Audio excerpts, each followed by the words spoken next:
Hey, what's up guys, and welcome to my video. So why is there so much misinformation surrounding the topic of service animals? Today we'll discuss why.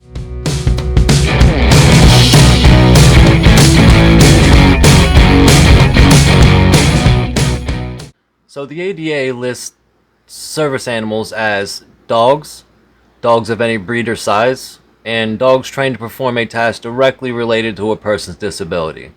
They also stipulate that service dogs are not required to be certified or go through any professional training program. They're not required to wear a vest or any other ID that indicates they're a service dog.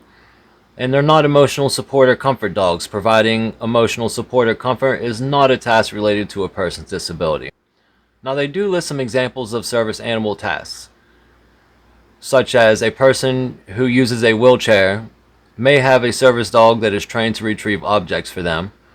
A person with depression may have a dog that is trained to perform a task to remind them to take their medication. A person with PTSD may have a dog that is trained to lick their hand and alert them of an oncoming panic attack. And also a person who has epilepsy may have a dog that is trained to detect the onset of a seizure and then help that person remain safe during said seizure.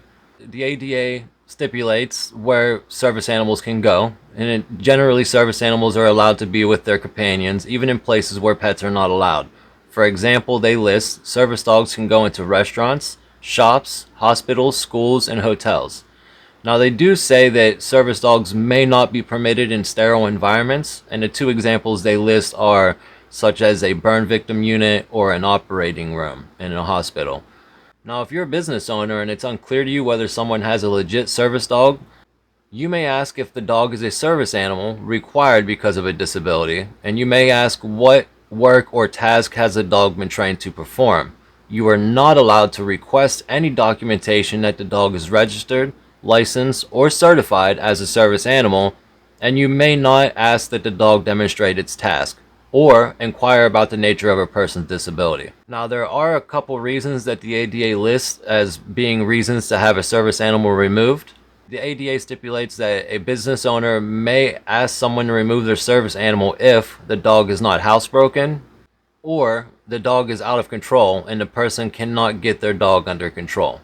Now, these are all simple yet broad definitions, guidelines that were intended to give people with disabilities a clear and concise set of regulations to follow and reference if ever in a situation where they're challenged on the legality of their service dog.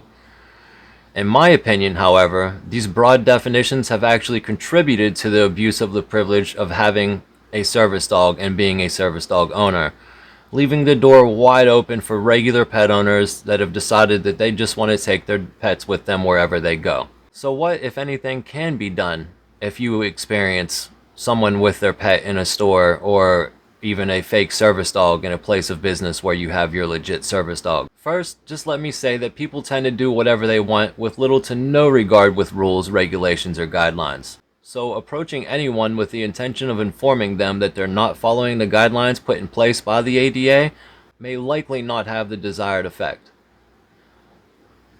First, let me just say that people tend to do whatever they want. First, let me just say that people tend to do whatever they want with little to no regard for rules and regulations.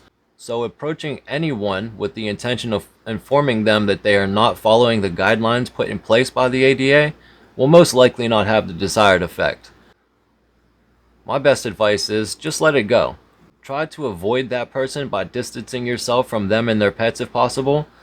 Most places that we do our shopping nowadays are spacious enough to accomplish this. If you're still dead set on addressing this situation, there are smarter ways to achieve your goal than attempting to put someone in their place. I would say the easiest and safest way to deal with a fake service dog owner is just by talking to the business owner or the manager or whoever's in charge. Inform them of the issue.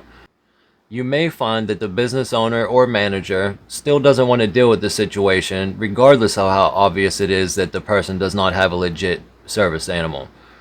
My guess would be that this is due in part to the risk being greater than the liability, meaning the act of infringing upon such a broadly stated federal law is a greater risk than the liability of allowing a potential fake service dog access into the building. Since there's no definitive way to identify a legit service dog, it basically boils down to your word against theirs. You could, however, politely educate a person in charge of the 2 questions they can legally ask a service dog owner, and the 2 reasons a service dog can be removed as stipulated by the ADA and listed on the ada.gov website. I offer this advice only to help legit service dog owners to keep their service companions safe and undistracted, and if absolutely necessary, take action that allows for resolution along the path of least resistance. That being said, I would like to reiterate that my best advice is just to let it go. If the other pet is not being aggressive or uncontrollable, then do yourself a favor and move to the other side of the store until the coast is clear. Even if the dog is barking uncontrollably, big deal. They're the ones being stared at. And if your service dog is as well trained as they should be, then the event's probably bothering you more than it's bothering your service dog. If you can keep your energy in the positive by avoiding unnecessary negative situations, you should always count that as a win. It is my sincere hope that you, and especially your service companion, will always be safe while traveling in public. So please don't let people that don't operate under the same principles as those of us who consider others before acting bring you into a negative alignment. Stay positive, and remember, it will always be easier to change your own perception than it will ever be in trying to change someone else's. Thank you, and stay blessed. If you enjoyed the information I went over today, by all means, hit the like button, hit the subscribe, hit the notification bell. I will be posting more videos, so I hope to see you soon. I do want to wish everyone blessings and abundance, and y'all have a great day.